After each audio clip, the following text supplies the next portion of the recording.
You're listening to the official Wrestling News Source podcast. For all of your information, go to WrestlingNewsSource.com or find us on Facebook by searching WrestlingNewsSource.com or WNS Podcast. You can also find us on YouTube, Twitter, Stitcher, and iTunes by searching Wrestling News Source Podcast or WNS Podcast. Now, being broadcast in over 30 different countries, here are your hosts, Daniel Herron, Tyler Abear, and Doug.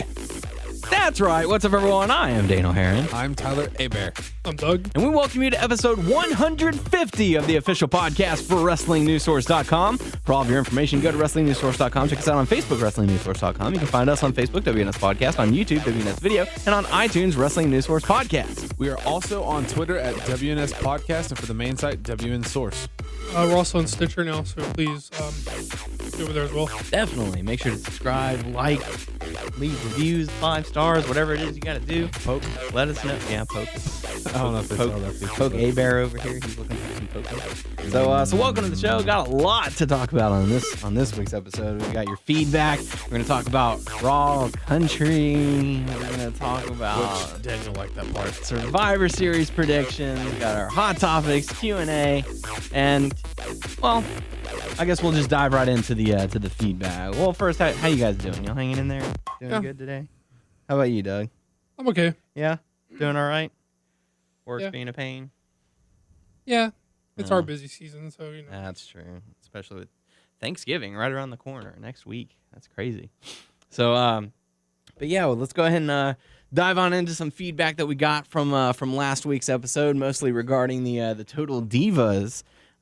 Should it come back or not? And we got quite a bit of response. I'm really happy that we got a lot of listeners to tune in and give their thoughts. We'll kind of just try and blaze through these. And some people I've never heard from before. Yeah. First one coming from Davey Smith, saying he was at Raw the previous Monday night, really enjoyed the show, and he also got to sit in the WWE hotel room, or the hotel, on Sunday night, and got to talk wrestling and drank with Fit Finley and John Laurinaitis and Alicia Fox till 5 a.m. So that's really cool. That's an interesting story to tell. Sounds like fun. Yeah. We have one from Justin saying, awesome show as always, and I liked how you said you weren't going to do the Total Divas and then did it anyways. I totally understand if you guys don't do it when you're already doing a almost 1 to 2 hour show, but I do enjoy the segment. So yeah, we do end up talking quite a bit sometimes. Johanna says, Total Divas and jingle, please. You know what? Let me say that I was like pleasantly surprised to hear from Johannes, the listener formerly known as Uli. Yeah, and, formally. It's just nice that he's sticking around. Yeah, it's nice to know that he checks in on us every once in a while. And then it's like whenever your old coworker comes back and says, "Hey guys, how's it going?" You're the man, Johannes. Yeah. What's up, Uli? You're not the Uli. No, I retract. He's What's not up, Johannes? It's good to hear from him. Yeah, so Glad he checks in on us every once in a while. hopefully all is well in Uli land, Johannes land. Next one coming to us from Jace saying, sorry to this, but I don't think I will be listening again. Can you kind of run through the rest, because I want to respond to him because he took the time to write out over. Okay, yeah, we'll come back to that one last. Okay, next one, Christine saying, I enjoy the podcast. I've listened every week for a year now. I don't care for Cena. He's not my thing. He's just blah to me. And yes, bring back the Total Divas review. I love hearing your Doug's telling of events. Keep it up, guys. It's great stuff. That's cool, thank you. The next one coming to us from Jonathan Red Robin. Saying, bring back Total Divas or else I riot. Next one coming Wait. He also said that he wanted Taco Bell. Yes, he said, damn it, Doug, you got me wanting Taco Bell. So, it's good stuff. So, next one coming to us from Thomas, drop it low, son. Drop it low, son. Drop it low, son. Saying, please bring back Total Divas back. Please bring Total Divas back, gents. Oh, and you got to bring back the jingle.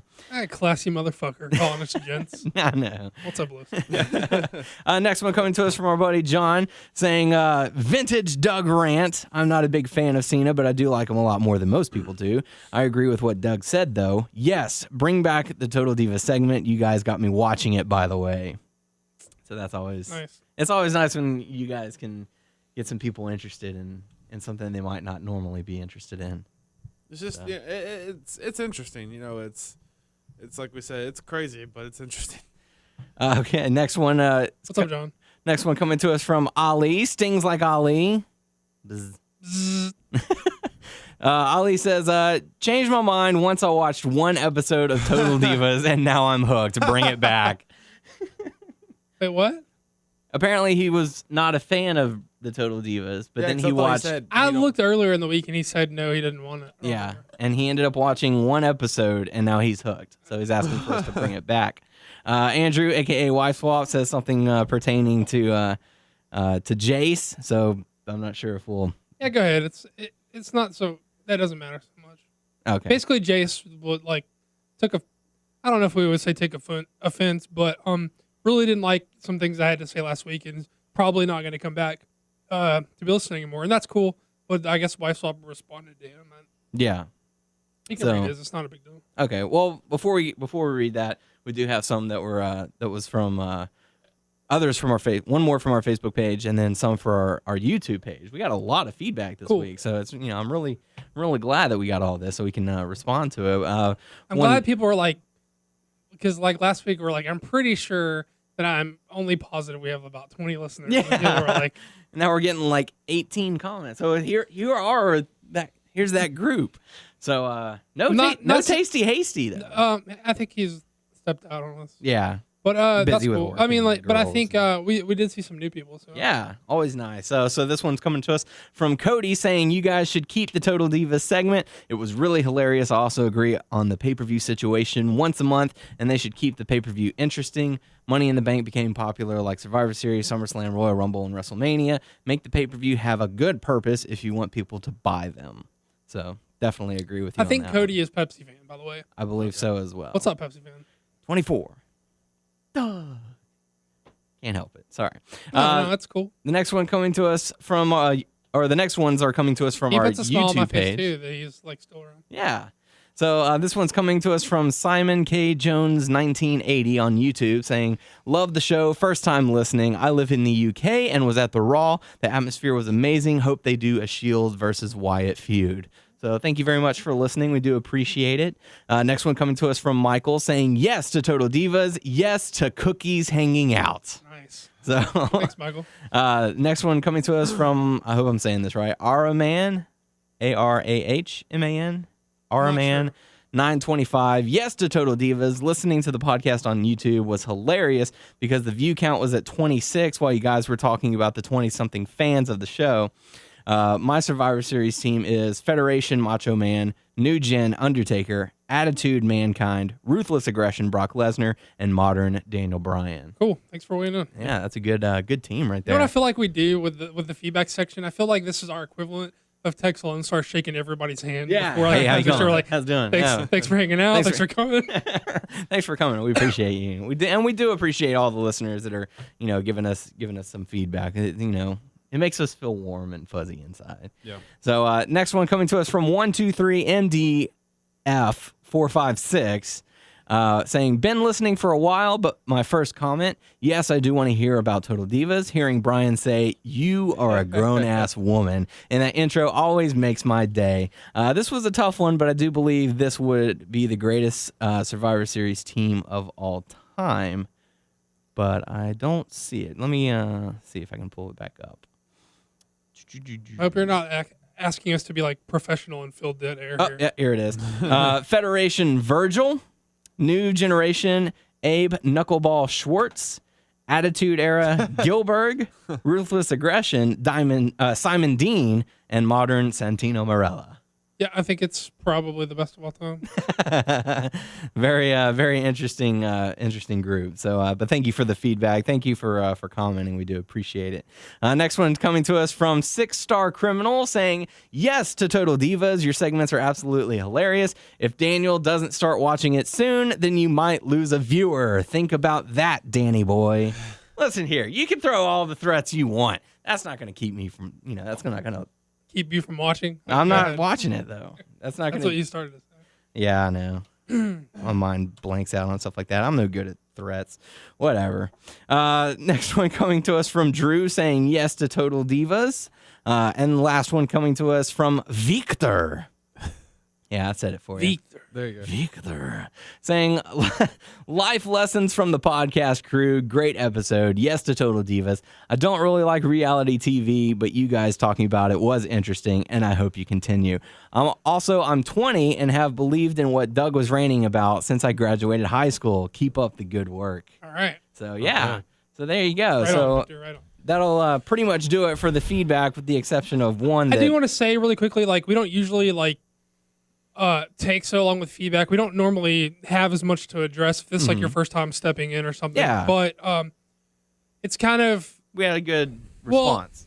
like if you take the time to write us something specifically that we ask you to, or as a comment about the show, we try to take the time to acknowledge that you've given us, your time, and we try to give it back. And if it's something that we might, if it's something that we're not going to address on the show, we will address it on Facebook or on YouTube. We try and respond to everything that we get.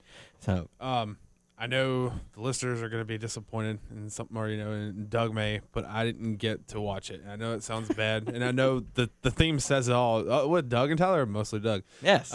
So that will apply this week, and I know y'all are going to be disappointed. I do watch it. I mean, y'all have heard me talk about it, but I just want to apologize. So you guys will be happy to know that based on the overwhelming response of yeses that we got, Total Divas will be returning this But week. I will be back to normal next week, and it's going to be full force. I don't know. Will we be able to watch it now that Survivor Series is going to be taking place the same week? Crap. It better be on demand then. Mm-hmm. They'll replay it.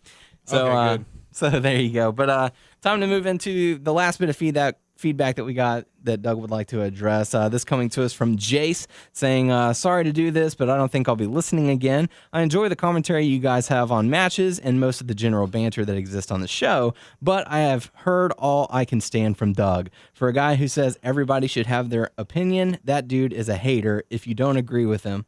I had to stop listening in the middle of his John Cena mouth love session. So much nonsensical gibberish about nothing. I can't stand the guy. I think the show is great, and I've enjoyed listening these last few months, but Doug sucks. Peace.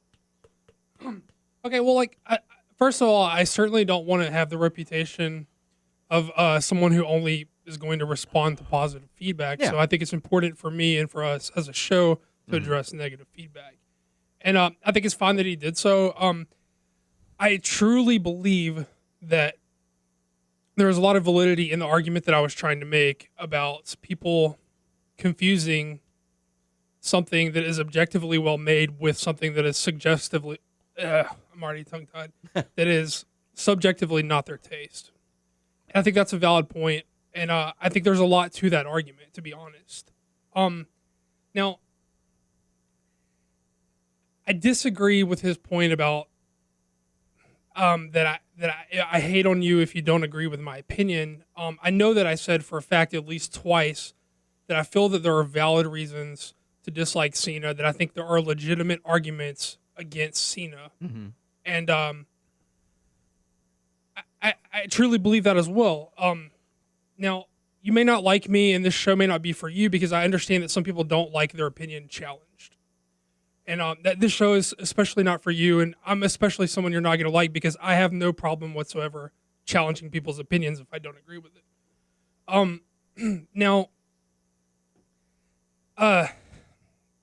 in fact, I feel like what I'm trying to foster by challenging opinions is honest discussion, like real discussion, interesting discussion, and not like this internet hive mind where people are so-and-so sucks, and it doesn't matter what he does, he always sucks. There's no redeeming qualities about him, and the other so-and-so is always great, and he can't ever do anything wrong. I'm trying to foster like a real legitimate discussion, an interesting discussion, and I feel that what I was rallying against there were people who like unabashedly, like grown men who act like John Cena is the bane of their existence, which I find to be a little immature, and I said that in not so many words, like, I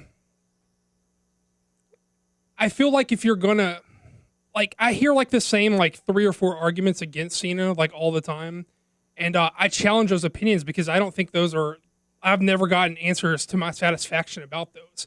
And I also challenge people who just say Cena sucks. Like, that is, yes, technically an opinion that you can have, but if you can't give me any reasons other than that's just what I like, then I'm going to take that just as you subjectively he's not your taste, which is exactly what I was getting at in my argument. Like if you can't like no one seems to want to have like a legitimate discussion with me. No one wants to go point for point. I'll argue point for point with Cena all day because I've never been able to find to my satisfaction answers for what seems like the same 3 or 4 things that every people says is what's wrong with him. And I can argue all those down in like 2 minutes. I feel, you may not agree with it, but I feel like I can legitimately counter anything you can say about John Cena in 2 minutes. I mean, we're not going to do it because it's time for another show. I mean, if that may be a segment we do one time where we get everybody say everything you don't like about John Cena. Maybe Daryl will be the voice of the people and I will argue. I'll be like the lawyer arguing for Cena. And we'll one day we'll maybe put a final coffin in the fucking Cena argument. And that would be great.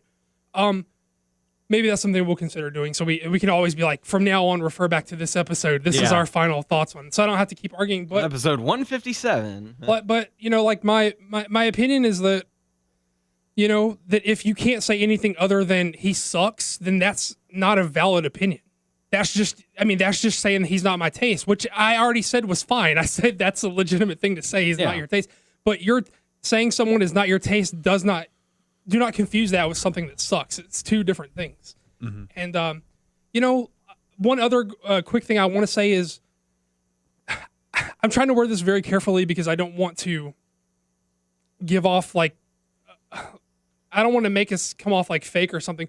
There's a bit of theatrics to what we do and not to pull back like the curtain too much. And I'm not saying that to say that I'm a character that I have developed because these guys will vouch that I truly believe everything that I say to you. Mm-hmm. That is not to say that I've developed a contrarian opinion just for the sake of having a contrarian opinion so I can come out here and try to sound like whatever. I truly believe the things that I say. But that is to say that going back to what I'm talking about, people don't like their opinion challenge. I could come over and say very dryly, and I've heard many a podcast where people very dryly say, maybe not this exact opinion, but they give their opinion very dryly and say, paraphrase. I could say, you know, I think John Cena gets a bum rap and he's underrated and people don't like it. But what does that get your attention? Does that like foster interest from you to like invest in what I'm saying? Again, like I'm not saying like we're putting on a fake show for you. What I'm saying is we try to foster the environment here that with your buddies, like on a Saturday night where we're like cracking on fools. Like we're trying to have an upbeat, like fun time where I'm like, if I'm talking shit on an opposing opinion, I'm busting jokes, like I'm cracking on people.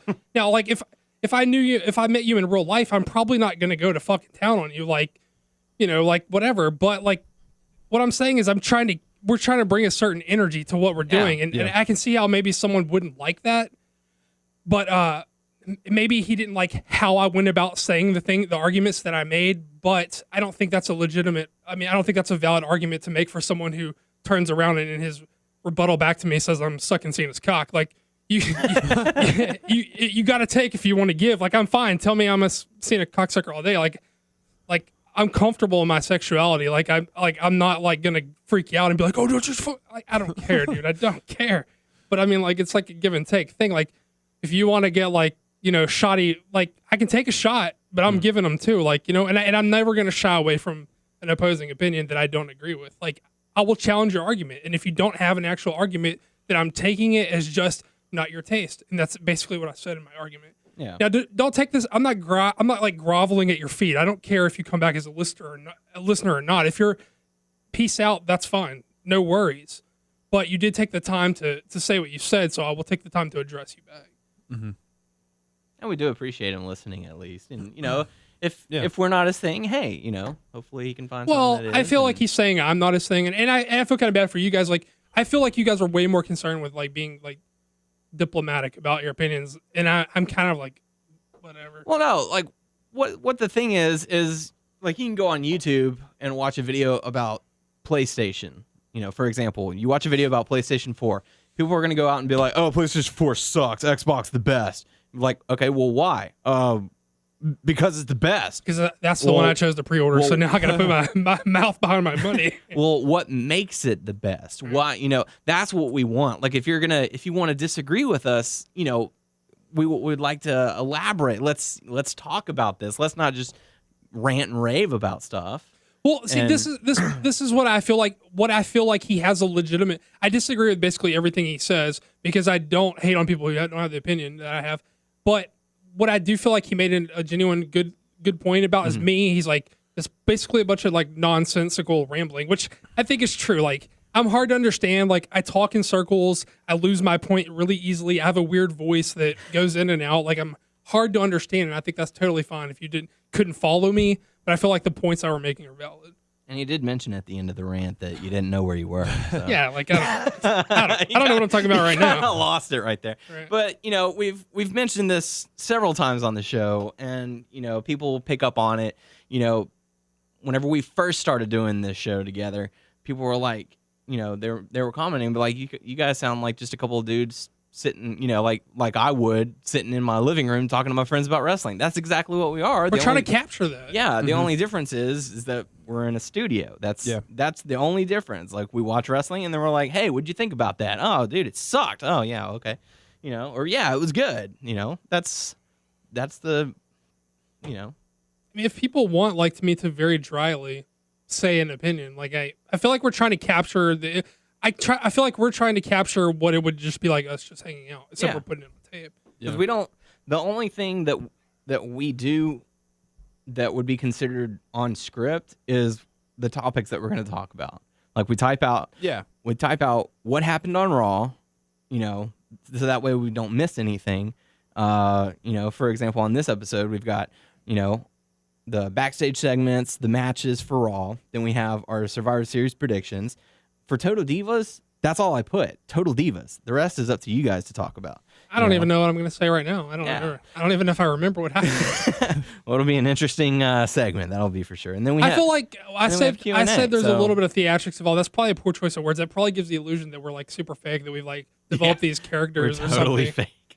I don't know. Yes, we have all this A-Bear time. over here, he's putting on the biggest act of all. You can't get the guy to shut up. Yes, that's totally it. So, but we do appreciate all the feedback that we got, whether it be positive or negative, because it's a response. And, so we're glad that we got it. But yeah, it's cool. I mean, you took the time to listen and to write a response, so I'll take the time to respond to you. We obviously don't see eye to eye.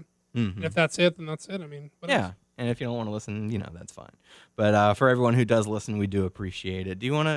Would you like to address what Wife Swap said? Let me go ahead and read it real quick, and I'll show love. It says, Andrew says, looks like Jace Hulk Logan Baldridge is would you like to say it, Tyler? Cunt. Okay, there you go. I hope Doug verbally abuses him in the next show. And I'm not saying that, like, we're not reading that because we're like, haha, we've got like people fighting on our behalf or whatever, but I love that Andrew is like our fucking, like, he's like our guy who's like militantly opposed to people who say bad things. He's about always us. been like that. I mean, it's really cool to see. Dude wants to get a tattoo of our logo. I love that he's the guy who's like, yo, he probably doesn't even agree with what I'm saying. I don't know, but he like, I love that he's like, you know what, if you don't agree with these guys, fuck you. I'm not saying like we want Andrew fighting our battles for. I'm just saying it's cool that he would try to even like fight our battles, Wife Swap. Fight them all. Also, I just We will love go to war with the world. he will drop the dynamite on anyone. That's why he's getting a T-shirt. if Lawson's like our fact checker / statistician, I think Wife Swap's like our sergeant in arms or something, right? He's our enforcer. Like when we make the play for world domination, we have to at least give him a country to overlord over or something, right? Wife Swap, let us know what country you want, and I want to meet Wife Swap. I want to like. He needs to come to Mania. Yeah, I want to like go get a drink with him. Tell Daryl she can't go to Mania. We'll give Wife Swap Wife his Swap, come on down. Give him the ticket to Mania. Come on, Wife Swap. So, like I said, got a lot to talk about. Being super serious though, thanks for having our back. Like, we don't necessarily need you to call everyone cunts, and but it's cool that you would go for it anyway. So like I said, and don't worry, the we're getting the addresses and all that. We'll be sending out the shirts I've had a very busy week, and I will try to get everyone's address and size over this coming up week, and they for sure will not be shipped out until next week at the earliest, probably next Tuesday at the earliest. But I will try to get on and get everyone's information over the week. Neat. So there we go. So moving on into Raw Country. An interesting theme for a show. I guess it makes sense because they're in Nashville, but I mean, yeah. But I honestly am not a fan of country music. I would rather listen to bagpipes. I would rather listen to just about anything. There's nothing wrong with bagpipes. No, there's not. That's why I say I would prefer it over country music. I thought you didn't really like that much, but you still prefer it over country. I like bagpipes are neat. There's there is lots of other music that I would choose over country. It's just I don't know, it just rings bad in my ears. But anyways, so kick it off. I'm not sure that you can even I'm not sure that you could even call like the people that they used for the show like country. Like it seems like Southern rock. It's kind of like it feels like, and I'm only like tangentially aware of this because I follow music in general, and I'm not like up on like popular. Like I don't hate country music. I like shit like Johnny Cash. He's like punk as fuck.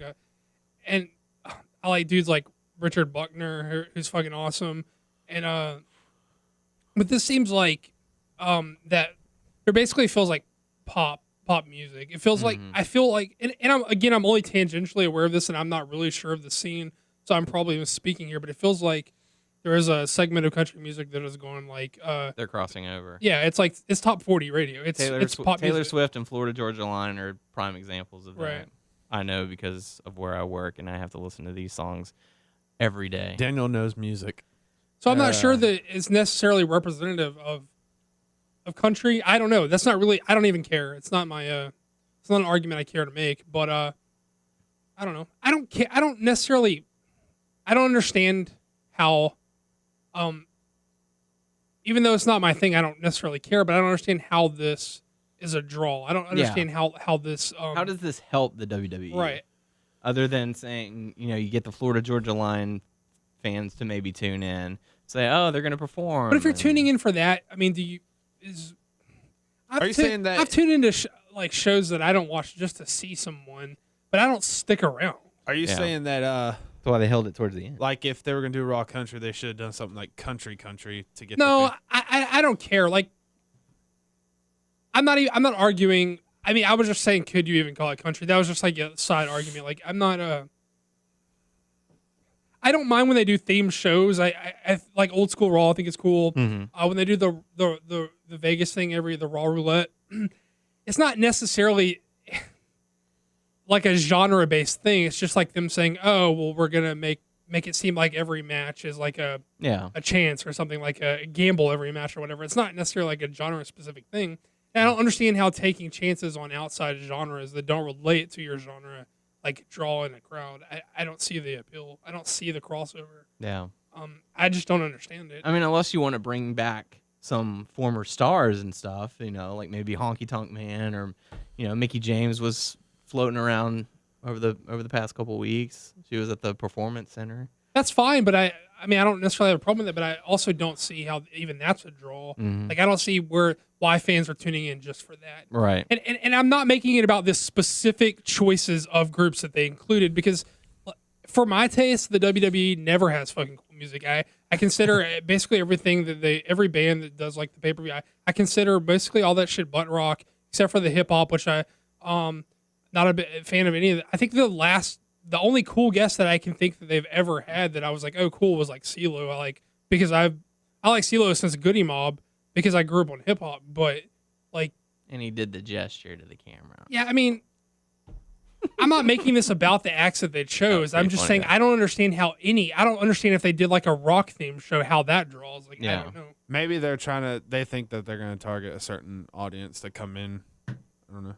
Well, I mean, assuming they have to think that, but I don't understand where they. Because they could have done just a regular show in Nashville and not done it in Raw Country. So. Yeah, I'm not like my like delicate senses weren't offended or anything. I was just like, I don't understand how this helps at all. Yeah, See, I've never really understood that. Like even with the previous past guests that they had, the guest hosts and stuff. Well, we have one coming up. They're doing that again. Michael Strahan's going to be next week. No idea who that is. He was a football player, and now he took over the place of Regis Philbin. You know, Regis Live with Regis and Kelly. Oh, really? Now it's Kelly and Michael. That's So he does that. He was a former football player, and now he's also Subway commercial. He's also a football analyst. So he's a really popular guy, but the demographic that he reaches, you know, the only group he's going to get to tune in are like football fans. Like they'll tune in to watch that maybe. And that's the competition anyway? Aren't those people going to be watching NFL instead of wrestling anyway? More than likely. Because what NFL plays on Sunday and Monday, which is the two biggest nights for wrestling anyway, right? Mm-hmm.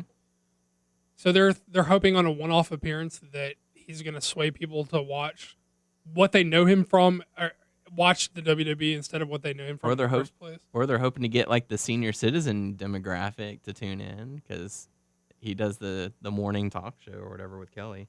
That's not those people don't spend money. Grandma, can I borrow? No. Okay.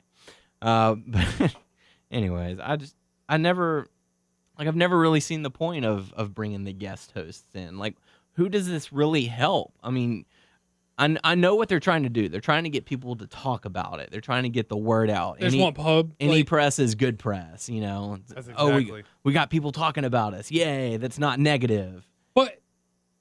And, like, I'm not a person who necessarily understands how this works, and I'm not going to pretend that I do, but, like, does publicity always necessarily translate into ratings? I don't think that's a lock thing, right?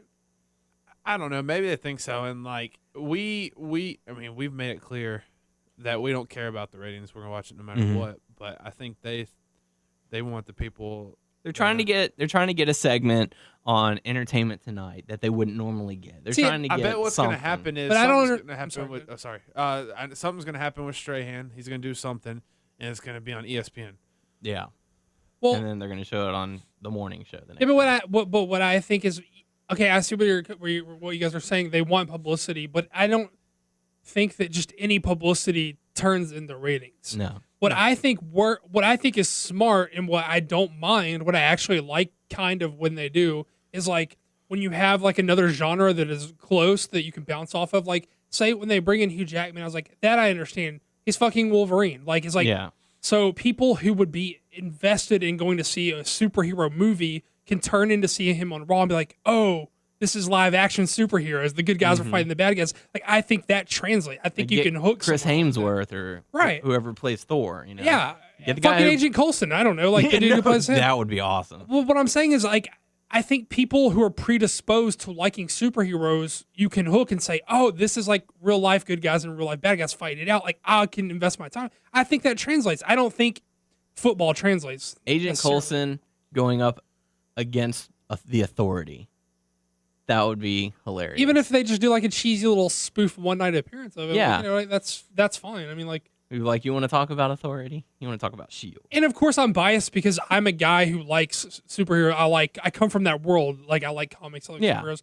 But I think it naturally translates. I think it's like connected. You know? I agree with that, and I don't know if they think that if they get another sports person from somewhere else or whatever, I think they're like, oh, the tough guy from this sport or whatever, bring him in here and let him see how he stacks up against our, you know, superstar wrestler, you know. Like, I buy MMA, I buy like I can buy certain sci-fi stuff, I can buy certain like Big Show versus Shaq. Yeah, I mean, see, I don't see that translates. Like the Big Show Floyd Mayweather shit, I thought was awesome and it was really well done. And I can see how someone who is interested in watching dudes box would be interested in watching dudes wrestle. I think that translates. I don't think that football necessarily translates. It's just my opinion. I mean, I'm sure people are stoked to see him. I don't give a fuck. I mean, I don't know who he is, but I mean, whatever, you know. I'm watching no matter what. They have me. I'm not like the elusive like new watcher. Like, we gotta get this guy. Their hooks are like through both of my ass cheeks. Like, I'm not going anywhere. You know. We've got him on the run. Got to get him back. No. So going on into Raw, Golden Country, Triple H and Stephanie make their return, And, they say that they're well rested and without authority, then chaos will run and whatever. Orton comes out, fastest he's ever gotten to the ring, walking at least, because he didn't run this time. No kendo stick. Was not thrilled about what happened to him. And, Triple H basically saying, who the hell do you think you're talking to? Orton flubbed the line. Or either Orton flubbed the line or Triple H did. Because I think it should have been just who the hell do you think you are? And then Orton said, the WWE champion in the face of this company. But instead Triple H went with, who the hell do you think you're talking to? So, caused a little flub. But anyways. It didn't bother me because I feel like that's something that would naturally occur in an argument. Like, I'm so mad, like I'm only half-ass listening to what you're saying because I'm ready to hit you. Yeah. So I could see that happening really easily. So it didn't really bother me. He didn't know what bothers me is that they're like they've endorsed him, but then like they always show like signs of like we don't. They're half the time they're like we don't give a fuck about you. What are you talking about? It's weird. And half the time they're like you're our guy. Like I think they're sending way too many like mixed signals. Yeah. And I know they teased. Later in the show, like you either win or you're not our guy anymore, or whatever, But it just feels like a weird like message. Yeah, they've been doing that for a while. Like even whenever, what was it? He lost the title to Daniel Bryan, and they stripped him, Daniel Bryan, and then what was it? He was gonna have a match with someone, and then they were like, "What?" He said that we have confidence in you. That's why the Shield's not gonna get. Yeah, whatever. It's like they're putting him in situations. Yeah, it is strange. They're having continuity issues because, like, remember a few weeks ago when like Triple H was mega pissed and he was like, "All right, I'll give you the bad guy. I'll give you something you've never seen before." And then like the very next week, he's back to his little joking self again. So I don't know what they're doing, but Triple H ends up booking Randy Orton versus Brad Maddox, which was the first matchup. It was a no disqualification match. Orton just destroys Maddox, and the ref has to end up stopping the match. I like this a whole hell of a lot. Yeah, and I loved it because at first they were like, I was like, First, I was like, why is Maddox like running? Like, okay, maybe he doesn't think he can win, but they've more than alluded. They flat out said that he's come from NXT. He just didn't make it, so we know he has a pro wrestling background. So we're like, I'm like, why is he running? And then right as he lured, and plus I'm like, well, it's like a no DQ, so why doesn't Orton just get him? I was like, I don't get what they're going for. But as soon as like he lured Orton out and he goes for the quick mic, I didn't see it coming at all, and I was like, fuck yeah, that's awesome. Okay, okay, I'm in for this. And like he hits a quick offense. He goes, gives him the quick mic shot that came out of nowhere. I didn't see it. I loved it. He shoves him in the post. I thought it was, and he hits a quick DDT, which isn't enough for the win, but it's like enough to give him a fighting chance. And like, like he's in a weird spot too, where his character, like the direction of his character, isn't like very clear. Like his motivation is clear enough in that he's basically just scared because they're always like looking over his shoulder and telling him what to do, and he doesn't want to piss anybody off and get fired, which is fine. But they veer from, okay, I'm doing whatever it takes to appease them, to I'm gonna do whatever I think is right. Right. It's a lot of mixed signals as well as the Orton stuff. But I like the match a lot for what it was. I thought it was really clever, and I didn't see it coming, and they totally had me. And the ending was okay as well with the ref stoppage. I'm fine with the ref stoppage. Yeah.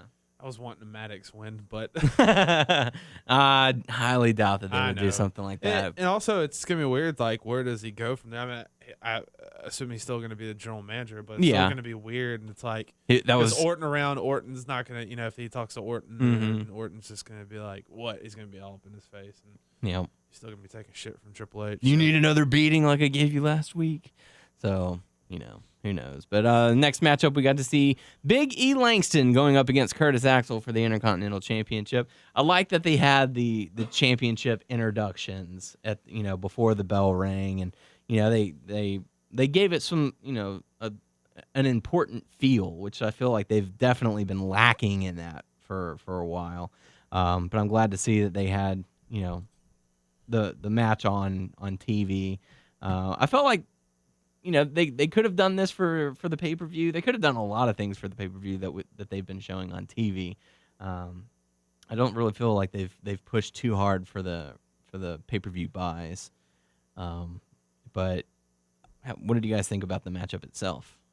I thought it was a fun little match. Dude, whenever he pulled down the straps and like the crowd went nuts for him, man, and I was like, that's awesome. It's like, because I mean, I'm starting to like Biggie Langston more and more, and I guess the crowd did too. And it was good to see him get the title and all that stuff, and just time for Curtis to go on. Yeah, and just go drop somewhere. Yeah, but it was a fun little match. Okay, how about you, Doug? Yeah, I thought the match was fine. I think that I'm not so pissed, or I don't care so much that they didn't hold till the pay-per-view to do it, because I've been so over Axel that I'm just like, okay, fine, they got it off of him. I don't care. Thank God.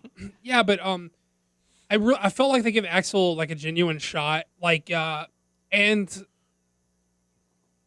it just wasn't in the cards for him. Like I feel like you can't look at him and say he didn't get a legitimate shot. I mean, he had Paul fucking Heyman as his mouthpiece, and that's as much of a shot as anybody's going to get, right? Yep. I mean, he kind of transitioned into just being there, and it's basically Heyman versus Punk. But it started out as him very much being a central part of the feud. Like he was up front, and they had to backpedal for him because I don't think he was ready for the spot. Yeah. But good for them. I'm glad they put the belt on Big E. He's clearly more over than Axel was already. He's got charisma. Right. People are already more invested in this guy just in like the 4 weeks that they've been doing stuff with him. Like the past 4 weeks where they've had him like running in and saving people. The people have been invested in Axel since he's been with Heyman. Yeah. And that's a crazy thing to say, right? Yeah. Like if someone's gonna be able to get you over, like you think Heyman's gonna be the guy. Right. I mean, you look at Axel's career since he came in as Curtis Axel, introduced as Paul Heyman guy, gets count out win over Triple H. Like I feel like that's where they went wrong. He should have had a definitive win. His first few matches were sketchy. Like, oh, I won by count out. Oh, I won by disqualification. Oh, I won by interference. He didn't get a legitimate win, and until weeks later. See, I don't mind. I didn't mind that. I thought that was actually smart booking. I don't think that you can buy that guy coming in and beating Triple H legitimately. Yeah. Who was the next guy? Cena. I don't so. think I could buy him. I don't think I beat. I don't buy him by. I can't talk. I don't buy him beating either Triple H or Cena legitimately. And it's that what they did was give him something to boast about. Try to get some heat or try to get over like being able to say this shit, and then they can put him with someone who he could gain some legitimacy by going over. Like, right. I felt like Punk could have been like if he was worth a shit, he could have eventually been booked to go over Punk like legitimately, and I would have bought it. But I don't think he rose to the occasion. No. I think it's his own fault. I mean, because Paul Heyman by himself can't get you over.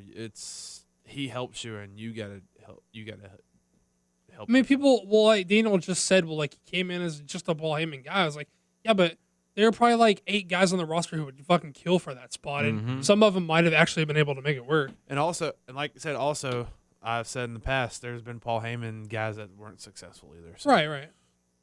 It's not a surefire thing. It's if you're talented enough to make it work, you're going to be able to make it work. But it's not necessarily, you can't just put anybody in the spot.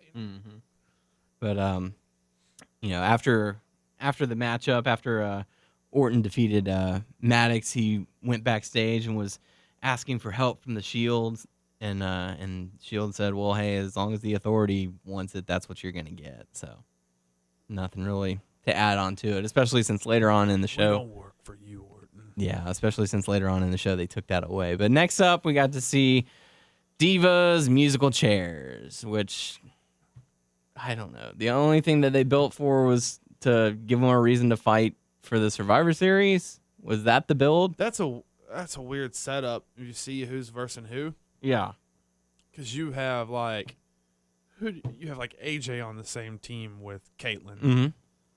You got Total Divas versus not Total Divas. Yeah, I understand that, but it's still weird. I mean, they're going to be fighting amongst themselves. Yeah, I would think.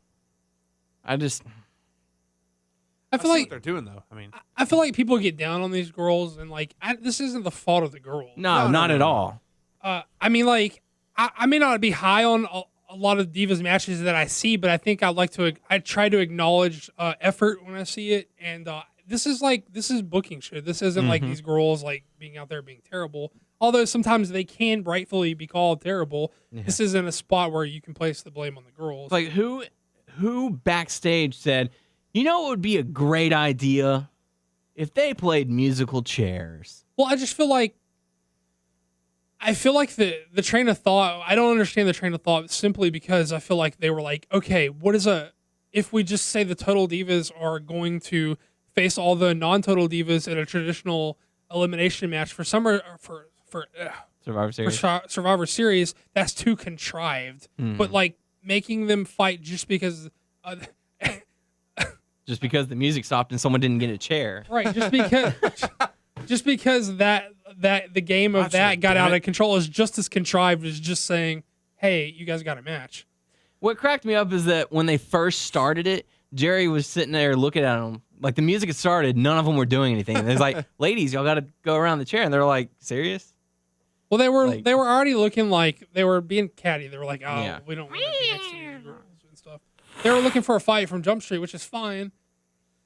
I just feel like they were trying to avoid being contrived, but like what they came up with was as contrived as if they had just said, "You guys just fight each other," because if it's Survivor Series, so we're going to have traditional elimination matches. It's just how it works. So let me get this straight, and I'm sure we can dive into this further in the Total Divas segment. When the Total Divas are together, like on the show, there are some that like each other, some that don't like each other, but apparently they're sisters in arms when it comes to facing non-Total Diva members. Right. yes, that's true. Earth 1 and Earth 2. Well, I don't know. I can maybe buy that. I mean, they've established that the other girls kind of don't like them because they're on a show and they aren't. So I can kind of buy, like, it's like a brother, sister, big brother, little brother. Like, okay, I'm going to fucking beat the shit out of my little brother, but you don't fucking touch him. I can buy that. Yeah. Maybe. They say that also they mentioned, like, they're, for Total Divas, the characters they play. So when they get on Raw or whatever. Bleh. Yeah. Anyways. What pissed me off more, and to be honest with you, it didn't piss me off. That I was just like, oh, that's what they chose to do. Oh, weird. Is that they were playing Florida Georgia Line? No. What pissed me off was JBL. Like, JBL saying this is like totally shitting on them and like saying this is the stupidest thing. It was NXT whenever it was being broadcast all over again. Right. Where they would just be like, God, get me out of here. On the mics. They'd be like, why are we even here right now? What we're just wasting time. Right. If someone is encouraging him to say that stuff, That's pretty stupid. Then you don't even need to have the segment. It's very stupid, and it's you're cutting the legs out from your own shit. Like you can't, if you're going to say, hey, invest in this, but you're going to encourage someone else to say that it's stupid, then why would you expect someone to invest in it? Right. If I'm trying to get you to invest in something and then I tell Tyler to get in your ear and tell you how stupid it is, why would you? Now, why would I do that to myself? Now, it would have made more sense to do a musical chairs if they said the last girl standing becomes #1 contender for the Divas Championship. Right. Like, and then they didn't even do that. There was no point to doing this other than to try and set up a Total Divas versus non-Total Divas feud for Survivor Series. Right. Which has already kind of been brewing for a while anyway. Yeah. But besides the point, and if he is not being encouraged to say this stuff, JBL I'm speaking about again, and he's just like, it just to me it reeks of getting yourself over. It reeks of him saying like, oh, when we go to the UK, people are gonna be chanting JBL. Like, I don't know. Like, I can't say because I don't have a fucking headset on. I can't say definitively one way or the other. But I think it's complete asinine to undercut your own product by encouraging him to say how stupid it is. All right. Now, if you're letting him say it, that's just as stupid in my opinion. Because if I was in charge, I would have fucking fired his ass flat out. Because why would you get why?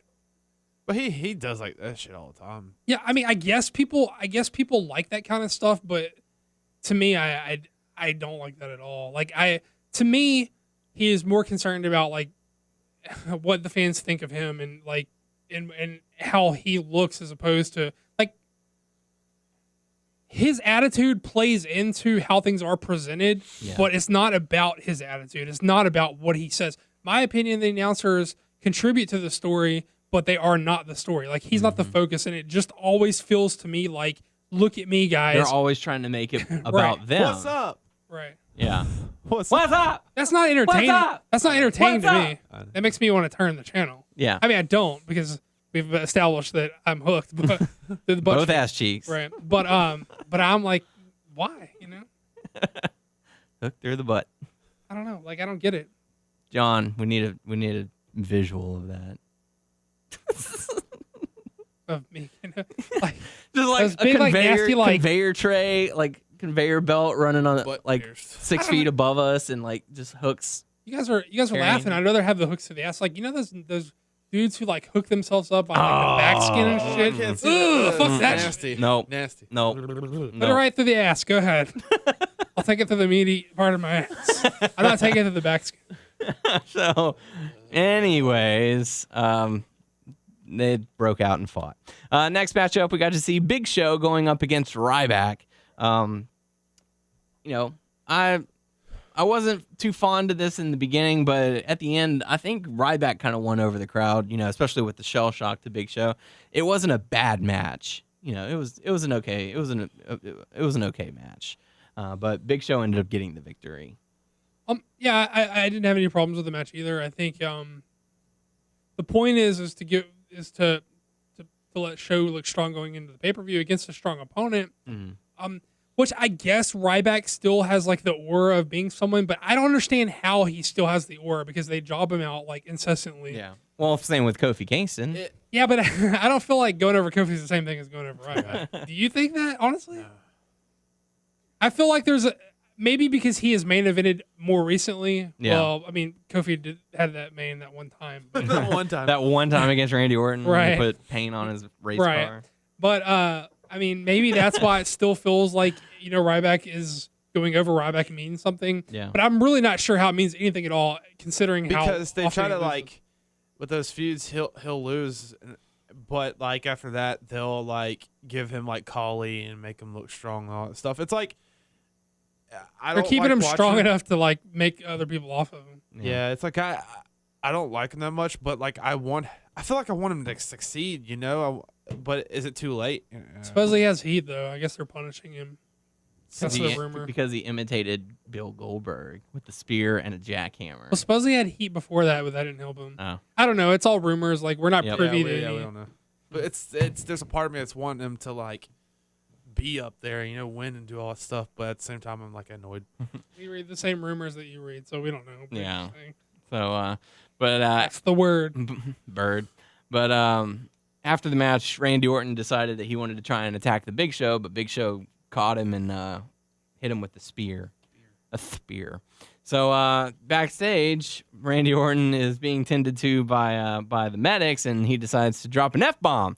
Apparently, he completely forgot that he was being recorded and was on live TV. So you know, he was wondering where Triple H was and where the Shield was, and he wanted some more ice. So, and the looks that he was giving made me think that he's losing his mind. I'm sorry to cut you off like that, but he's starting to lose his mind. Go ahead. No? Well, I was gonna say it was something different. Not Go ahead. Where was it? Because maybe I walked out on it. I didn't see it. But wasn't there something? Let me see. Make sure you don't have it on there. No. Where they had something on the screen. You took a screenshot of it. Oh yeah, Was that for later? that was just a promo They for flashed Survivor up on Series. it? Yeah, I didn't see it. I mean, yeah, it happened a little bit later on in the night, but yeah, yeah. Sorry to jump up. it was just a production error on their part.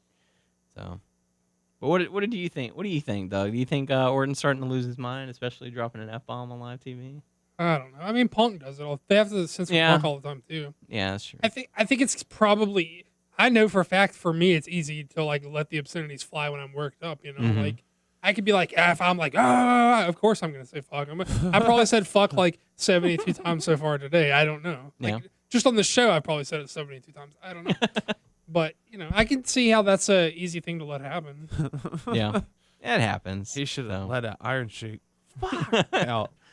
So and that takes us into the to the next matchup. Real Americans going up against Kofi Kingston and The Miz.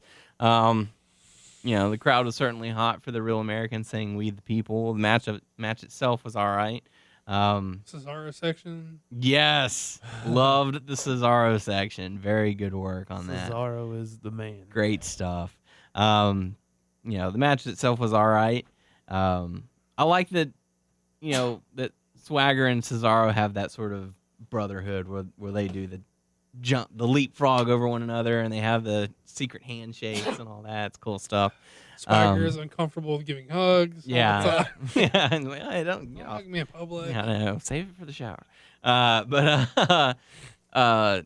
This match ended when Kofi was trying to tag in the Miz, and Miz held his hand out and just pulled it back, and all right, later, and bailed on him, turned heel, and said bye-bye, causing... that's probably, better for him. I think he gets... That's probably not saying much, but I think he gets over more as a heel than a face. So.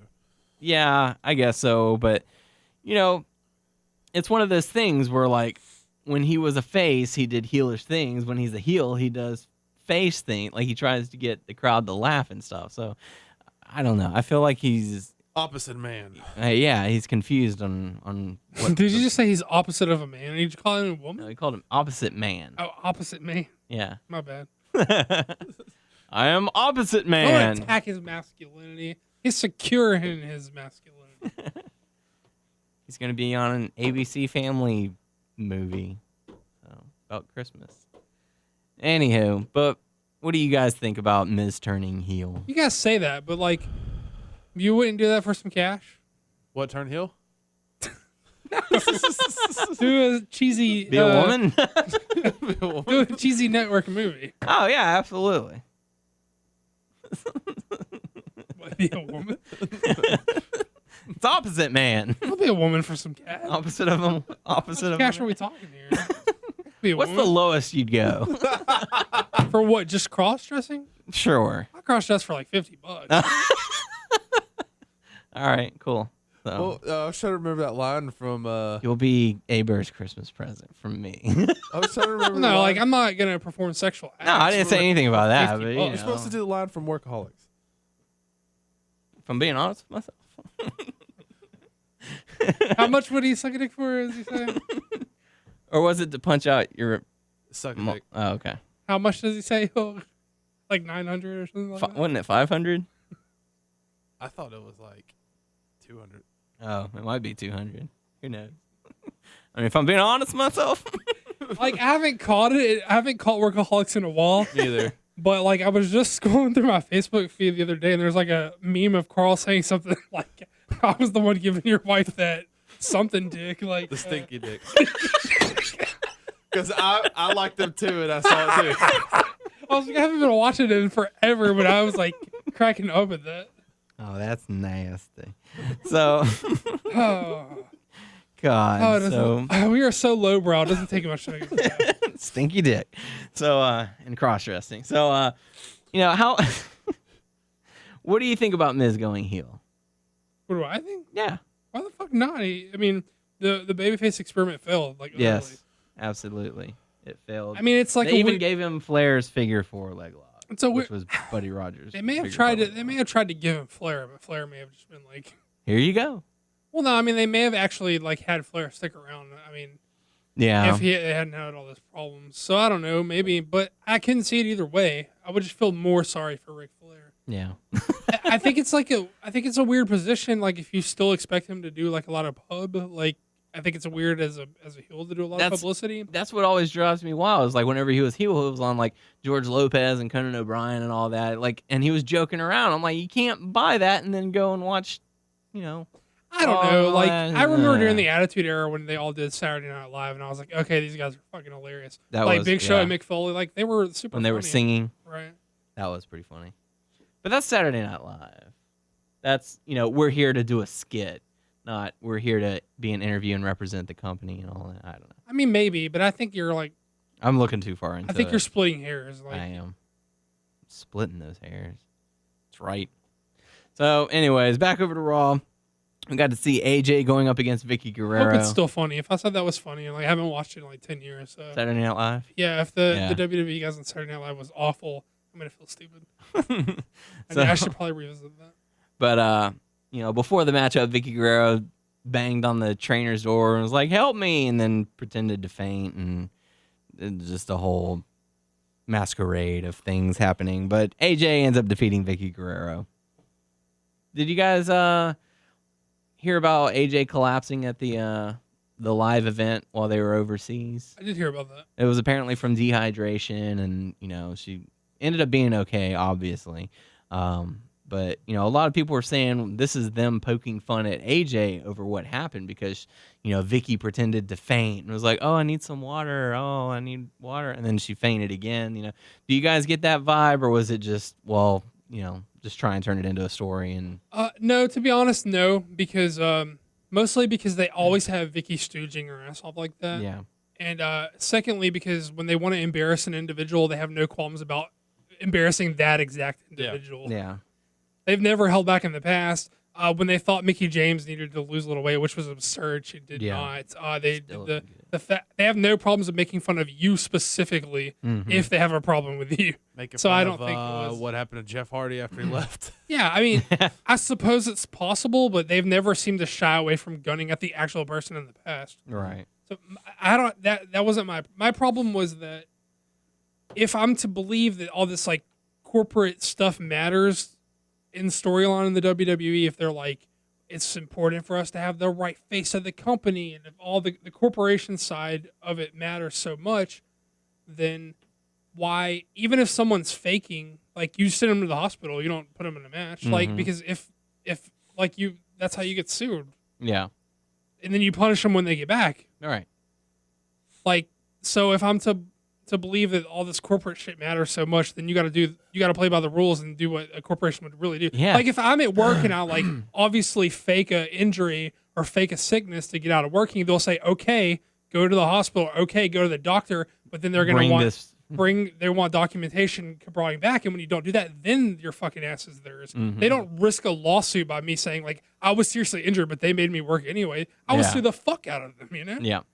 So Maybe Vickie can get on that Big Show lawsuit. That's what I'm saying. Like if like Big Show's lawsuit was so much of the storyline, and I'm supposed to buy into that, then right here you can't overlook an obvious thing like that. I just think it's like lazy, like writing. It is. They've gotten lazy. So, but anyways, AJ ends up defeating Vickie. Why they put her up against AJ, heel, doesn't really make sense. But anyways, fans were crazy for AJ. Well, is she really heel right now? Look at last week. Look at this week or whatever too. Who? AJ? No. Vickie? Vickie. Yeah, she's heel. She still screams her head off and stuff.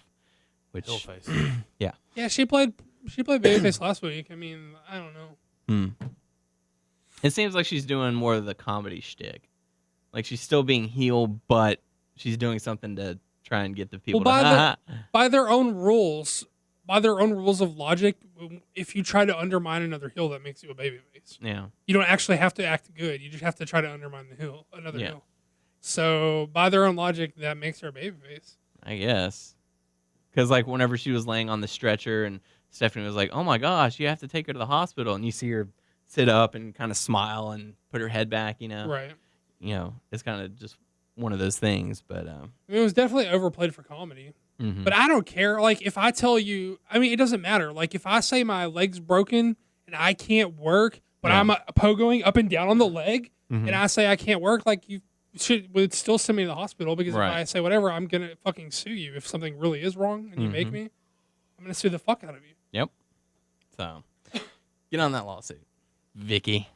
So next up, we got to see Dolph Ziggler going up against Damian Sandow in a Broadway brawl, and this was so bad. This was a slog.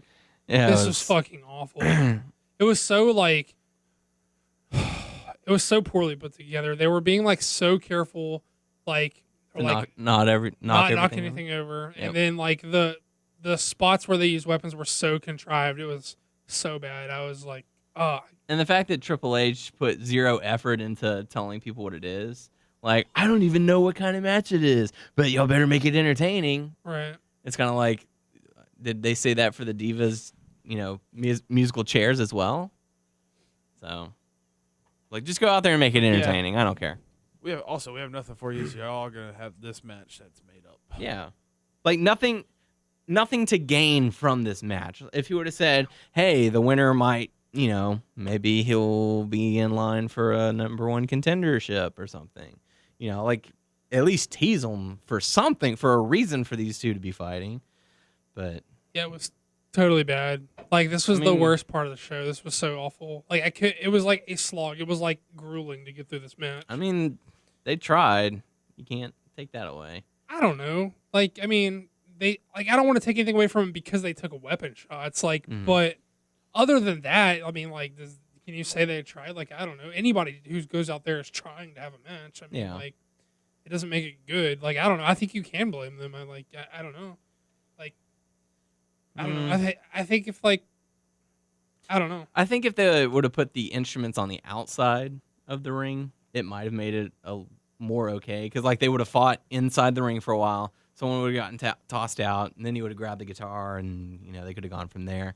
And they could have fought around the ring. And well, but then you don't get the visual of, like, the weapon set up in the ring, which is what they wanted. Which nothing said they couldn't go outside the ring. They didn't establish that in the rules. Yeah.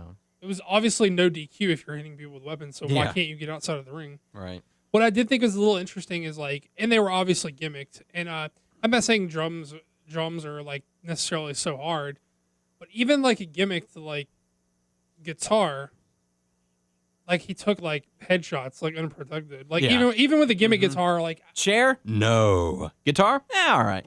Well... if you offer me the chance between the guitar and the chair, I'm taking the fucking guitar. It's obviously not as solid as a chair. Yeah.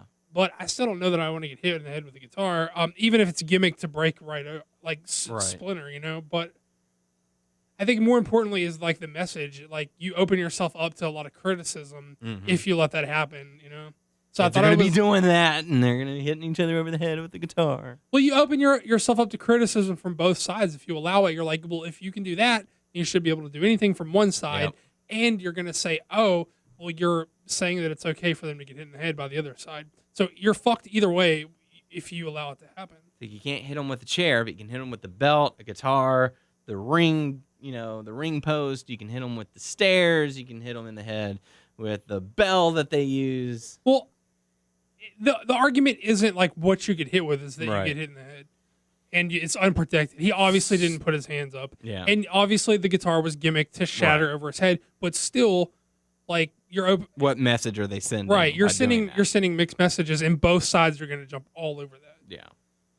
So, bad stuff. Bad. Next up, we got to see John Cena come out in a sling, deliver his promo saying, maybe he came back too soon, but, regardless, he's going to be at Survivor Series. He's going to fight. Del Rio comes out and says, a real champion makes the most out of every opportunity, and, tries to attack Cena. Cena fights him off and throw the sling away. Us. He swerved everybody, throwing the sling away and attacking Del Rio, chasing him off. You didn't see that coming. I didn't. So, but I like this promo from Cena, like, quite a bit, actually. Yeah. I thought it was pretty good. Okay. Yeah. I don't remember much about it, but I remember the gist, I guess. I don't know. I'm not going to talk anymore about Cena tonight. I'm just saying I thought the promo was pretty good. Okay. Next up, we got to see 3MB, a.k.a. the Rhinestone Cowboys. Dun, I don't dun. know. What? They can keep on giving. They're doing the themed themes. gimmick. Something or whatever. new, I guess. Yeah. They do. They didn't fight Los Matadores. I guess they're going to do... Sort of like Charlie Haas. Well, Charlie Haas did impressions of people, but they're going to be doing different genres or something. Yeah, they'll have a gimmick each week, trying to find themselves. But they end up going up against R-Truth and Xavier Woods, beginning to make his Raw debut. Consequences Creed. Yeah, so Truth and Consequences, all kinds of stuff. So, what do you think about this matchup, Tyler? I mean, it was interesting. I'm glad they brought Xavier Woods up. He's been doing. I haven't seen too much. I've seen a few things. from him from NXT, and what I saw, I've highly enjoyed. I can't wait to see more from him on Raw. But yeah, it was an all right match. Yeah. Okay. How about you, Doug? What did you think about the debut for Xavier Woods? I thought it was fine. I mean, they didn't necessarily give a lot of great motivation as to why he's Archer's partner. They're just like, hey, Truth he's gonna tag with him, and He's bringing you in. which I guess is fine. Yeah, I thought the match was fine. Whatever that fucking flip thing he did before the lariat was pretty insane. Yeah. Yeah. I want to critique his tights though, which I know from time to time I bring up like the fashion side. Oh, can we talk? Yeah, he's got too much going on with the tights. He needs to tone it down a little bit. Like Xavier Woods. yeah, like too much shit going on with the tights. You need to like go simpler. Okay. I don't know. That's my advice to you, Xavier. Simpler tights. So, But I did like how Truth had like a rap for him. Like, yeah, he's switching it up. I'm Yeah. liking that. It's not the same old. It's like now he's coming up with different raps. I and still kind of get hyped to hear the same old though. Like, Yeah. I don't know. I can get down with it. people over there, what's up? I mean, What's up? if I'm in the crowd What's up? and he does "What's up" and he has a microphone and Not much. I'm not gonna say that. I'm gonna say "What's up." And I'm gonna be pumped. Okay. Cool. What's What's up? Enjoying WrestleMania. So, but WNS R-Truth. podcast. What's up? So So, what's up? You just say WNS podcast. Follow us on text it away from follow us on Twitter. So, R-Truth and Xavier Woods It's end on up tape defeating. delay. Like a 30-second tape delay, they'll bleep you. Right. Darn. So, but R-Truth and Xavier Woods get their win over 3MB / Rhinestone Cowboys. See where they go Dun, dun. from now. See what they end up as when they go to New York. Chuck Taylor is probably pissed. Like, how many people stole soul food from Chuck Taylor? Gail this Kim. point? And who?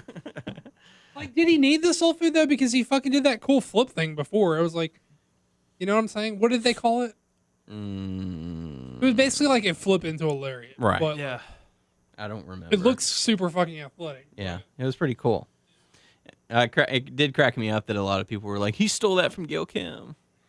So, Nope. a lot of people steal moves. Get over it. Still your face. So next up, we got to see Randy Orton confronting. If you want to hear someone cry about stealing moves, ask Kenta. Every fucking new WWE main eventer of like the past 5 years stole something from Kenta. Yeah. So, what would happen if Kenta ever ended up in the WWE? Couldn't do any of his fucking moves. What would be his finishing move? So, Nothing, because Punk and Bryan took them. Your move, my move. I'm bringing it to America. So we got to see Randy Orton again confronting Triple H and Stephanie, asking, "Do you have confidence in me?" Blah, blah, blah, blah. Triple H says, "Oh, we've got full confidence in you. And because we have full confidence in you, you're not going to have any shield or any interference in your match at Survivor Series. And we'll see if you're still the face of the company afterwards." So good luck, kid. We definitely believe in you. believe in the Shield. I mean Orton. So that takes us into the to the main event for the evening, because there was a concert that I had on mute. CM Punk, Still watching it. Daniel Bryan, Usos, Cody Rhodes, and Gold Dust, yes. Going up against the Wyatt family and the Shield. So, at first the Shield and the Wyatt family had their friction. They wouldn't tag in to the other team, which I thought was, they told a really good story with that, especially with Bray Wyatt holding, who was it? I think it was Cody. Cody in front of the Shield going, "Why won't you trust me? This is our common enemy. Trust me." And then, reaching out his hand, and Ambrose, tagging in and stuff like that. I thought they told a really good story for that. The match itself, really good stuff from all parties. All participants in this matchup have been at their top game, or at least for exciting, getting the crowd pumped up and excited and stuff like And this. the Usos got new shirts, and they didn't put some stupid saying that they don't even say on them. Which Yeah. I was like, fuck yeah, dude. Right on. They didn't put something they didn't say on You them. go straight to WWE.com. Buy it. Yeah, I was like, they got shirts now? I was like, I flipped over to the site, and I was did. like, oh. I was like, oh, and all that they put on the back was, we say Usos or whatever. And I was like, that's what they actually say. I'm fine with that. Yep. Not know your worth. But yeah, it was good stuff. Entertaining matchup. Came to the finish with Punk, Bryan, Usos, Cody, and Goldust getting the win. Did you say Cold Dust again? No, I said Cody and Goldust. Yeah, I want to say Cold Dust. Cold Dust. Yes. So, what did you guys think about the matchup? I thought it was fun. There's a lot of moving parts to tell like super cohesive story, but I think they did like about as well as they could have. I liked the fallout at the end, just because like it was just there were so many people involved in that match, and for them all to do their falling out to get to the end, you know, they had really good timing. Yeah, the Real Americans ended up coming in after the matchup and attacked, and then we got to see the return of Rey Mysterio, 619, coming back, attacking. Yeah. So, you know, got to see the return of Rey Mysterio. He seemed okay. At first, I was looking at him, I was like, is he limping a little bit whenever he was running down the ramp? But he seemed to be all right. Mm-hmm. So, you guys pumped for Rey Mysterio? Yeah, I'm a Rey fan. I like Rey. Cool. See him back. Yeah. So hopefully he'll get to stick around longer than he did last time. So because I'm a contrarian and I only like people that the kids and the women like. So that takes us into our Survivor Series predictions, which Survivor Series going to be taking place this weekend. I might not be able to watch it based on work because I'm gonna have to be at work on Sunday night. So you know, hopefully I'll be able to catch it somehow. But we'll dive on into the Survivor Series predictions. The pre-show kicking off. Miz versus Kofi Kingston. Who are you guys going to go with on this one? I'll start with you, Tyler. I'm going to go with the Miz. Yeah. I guess because they just turned him heel, and I guess why not get a win over Kofi? Yeah. All right. How about you, Doug? Excuse me. Same as Tyler. I'm going to go with the Miz for the same reasoning. You just turned him, which is, you know, what better way to which is like a little bit more than Kofi's got going on. What better way to smudge his heel turn than just to instantly lose to Kofi Kingston?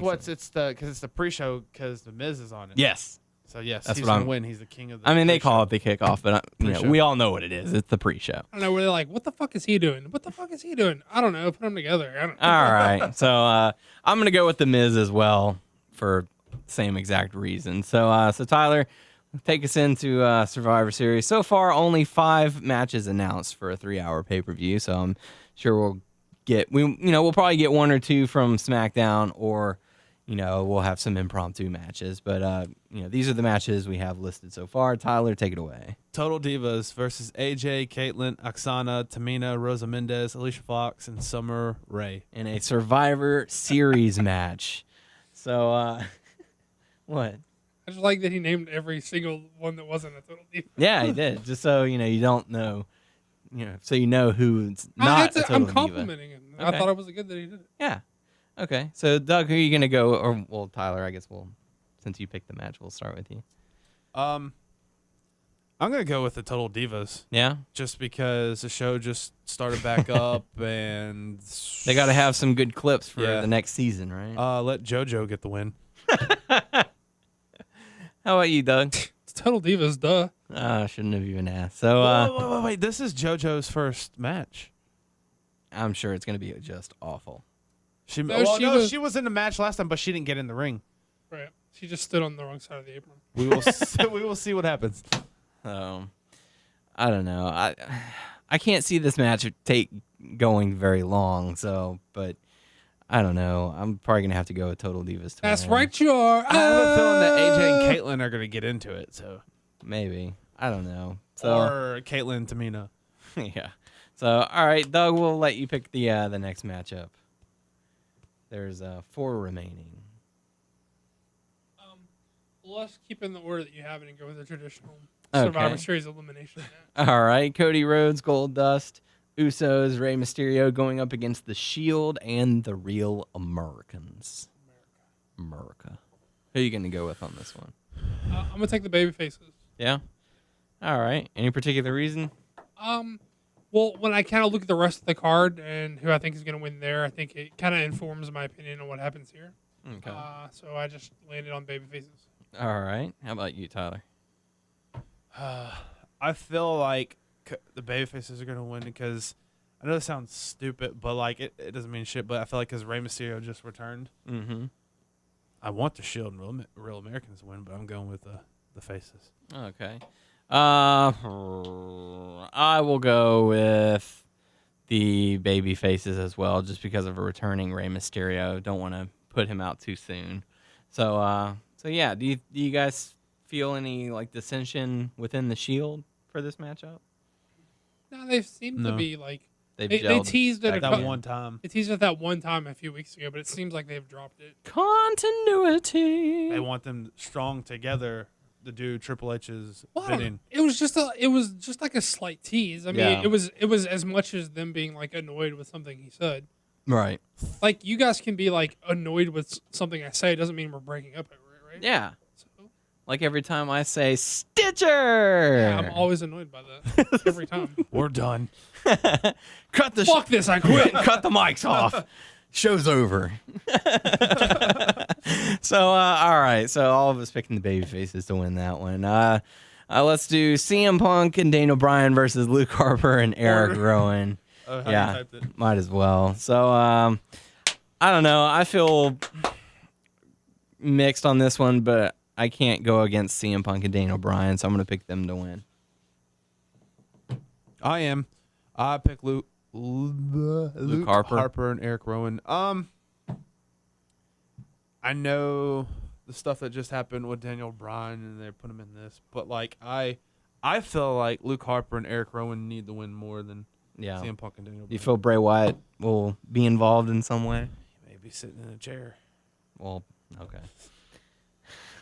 How about you, Doug?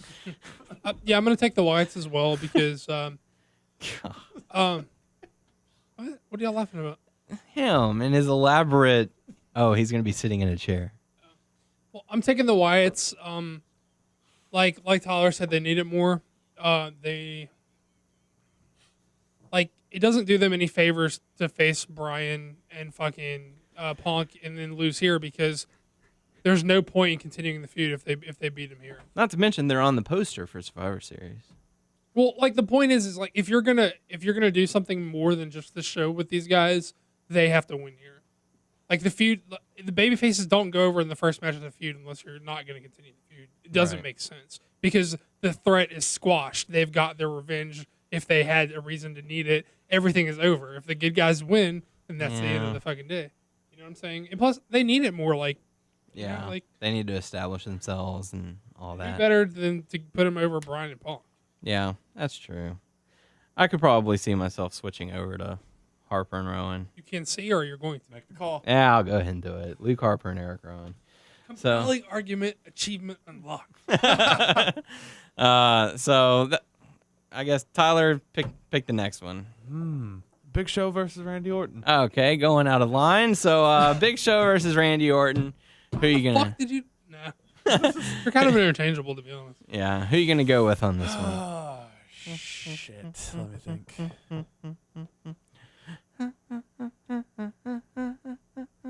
I really don't know. I'm taking Randy Orton.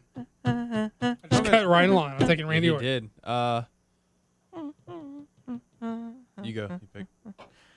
I'm gonna go Orton. Like, why not give it to Bryan? Why to give it to Orton instead of Bryan if you're just going to take it off of Orton and give it to Show? It doesn't make a lot of fucking That's sense. true. Orton. All right. So that'll take us into the final matchup on the card: John Cena versus Alberto Del Rio. Doug, who you gonna go Well, with? as resident Cena cocksucker, I'm gonna go with John Cena. All right, I'm gonna go Cena as well. Thanks, Chase.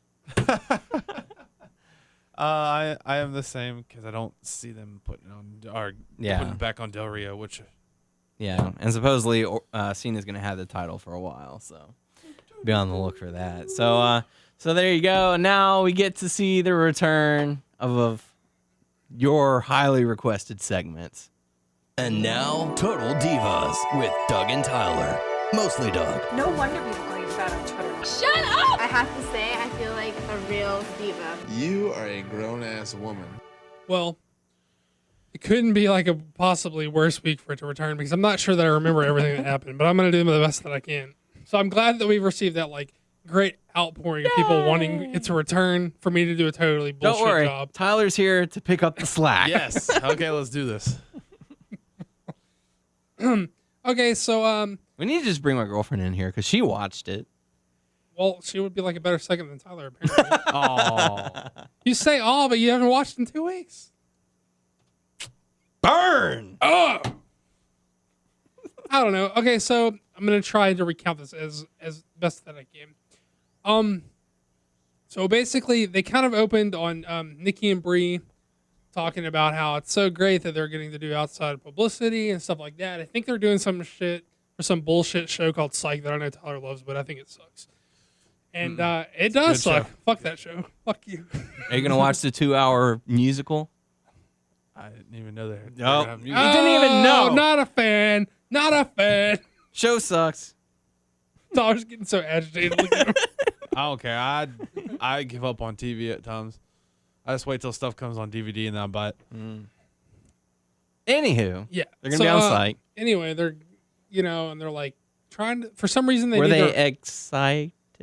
uh, Oh, fuck. wah, wah, wah. Terrible. Anyway, they needed like their measurements, I guess, for whatever reason. I don't necessarily know why, but I don't know. But like, they were making Brie was making a big deal about how Nikki is like bigger than her, whatever the fuck that is. And, well, yeah, that obviously, Tits. but like, whatever. And she would be like, so what are you in like this? What are you there? And she was like, not even, obviously the girl doesn't have weight problems. I don't know why this is like a plot line on the show that she's bigger than Brie.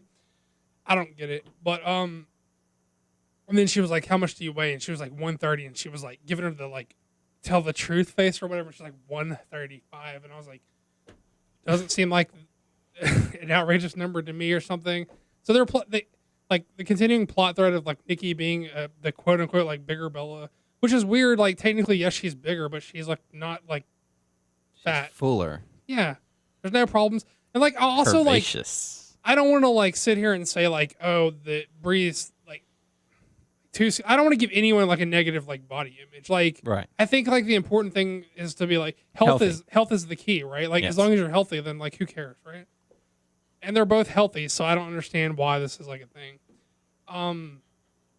So whatevs. But yeah. So basically, Nikki just moved in with John Cena. So there's like this whole thing about her like, moving this like mountains and mountains of boxes into his fucking house. Was this the episode where she signed a contract? Look, don't fucking cut under my fucking thing if you're. Don't undercut my fucking segment. I unless do what you're- I want. Don't fucking undercut my shit. I was getting there unless you're going to contribute. But yes, that is a thing that happens later. Not necessarily. But anyway, but like they kind of like basically like this is when Cena's having surgery or like whatever for the elbow, and like they fucking like she goes with him to get like to see the surgery, and his best friend's there, and like they're watching, which I didn't fucking know they did this. Did you know that when someone's having surgery that you can watch like through a window, like watch them cutting up on motherfuckers and shit? Oh. Yeah. Who wants to fucking watch that? They did that on an episode of Seinfeld many years ago where Kramer had brought some like raisinets or something, and he was eating them, and he spilled it, and it landed in the wound that they were performing the How surgery. to get through the window? Like the They were like up on a ledge oh and watching, which doesn't make a lot of sense since it's supposed to be a sterile room, and that's kind Right. of how germs get in. But anyways, so that's the thing Plot that people hole. do. I guess so. Quick survey of the room. I would never ever want to see people get cut up. No, I Would you can't watch stand surgery? it. I can't stand I have a quiz. seeing stuff like that. Would you- No, I would be sick watching. Oh, that's disgusting. Like I want to puke every fucking time I see something like that.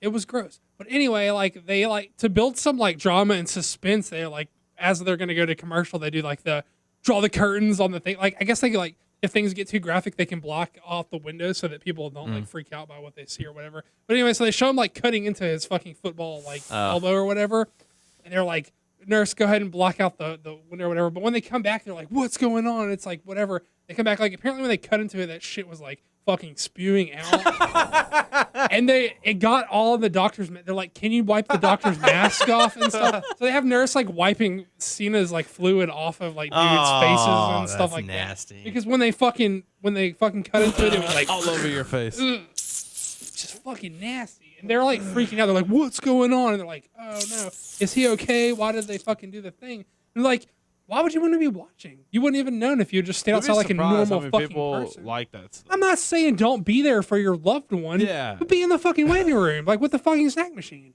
Where shit's not gonna be like spewing on people. So anyhow. So anyway, like, isn't that fucking nuts? That's Stupid. Also, okay, I guess this was the medically themed episode because John, aka Uso, okay. had some weird like toenail thing going on. I don't know. I don't like to talk about feet. I don't like feet so much. Like, I'm a guy who always wears shoes, so like I don't want to see people like doing shit with their feet and stuff. But look at you giggling. Where the fuck? Like this? Yeah, put your fucking shoes on. You idiot. I almost called you an idiot. I don't know why. Put your shoes on, you fucking weirdo. You're not at your house. Even when I'm at home, I wear socks. Is that weird? Am I weird, or are you weird that you want to like put your fucking feet all over the place? I want to be comfy. I don't want to have to like, if it's cold, I'll wear socks. But I don't want to look at your feet. well, don't go to my house. No, but Tyler's got feet like right there. He's not at his house. He's just fucking walking around with those shoes. He's not telling how dirty those floors are. He's probably gonna catch I something. lay on the floor all the time. He does lay on the floor all the time. That's I'm gonna nasty. take a shower when I get home. It don't matter. Ugh. Yeah, but that's still weird. Probably need to burn those clothes. There's no telling. But anyway, he had some like bloody like fucking toenail that come from like a prior football injury. Ugh. Also has like a fungus on it or something. And it's like halfway gone or something. Tough And she was like, acting. She. Trinity was Okay. all like, don't make me try to recount names Sorry. really quickly. They have two names.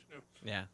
But she was all like, what the fuck is wrong with you gross ass motherfucker? Because he was like, she saw his socks because he wore his socks inside like a normal fucking person, not like Tyler Aber over here. And she was like, why has your sock got like little red shit? I was like it was bleeding through the fucking sock or whatever. And she was like, oh, that's disgusting. Let me see. And she's like, oh, that's fucking sick. What's wrong with you, you sick fuck? Like, you need to go to a doctor. Because she's a normal, sane person who's like, if you're gonna have your fucking nasty ass feet out, like, don't be having them all bleeding and shit. I hope your feet aren't bleeding, Aber. But It was bleeding. That's what I was trying to show you. but basically, it's like he doesn't like to go to the doctor, and she has a father with like health problems who also doesn't like to go to a doctor. So it's like an issue for her, obviously.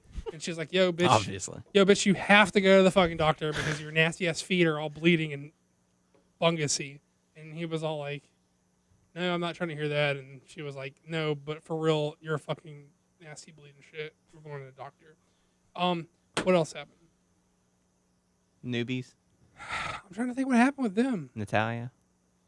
Well, they did a callback to last episode right from Jump Street about her pissing your pants. They kind of like, that was kind of like it.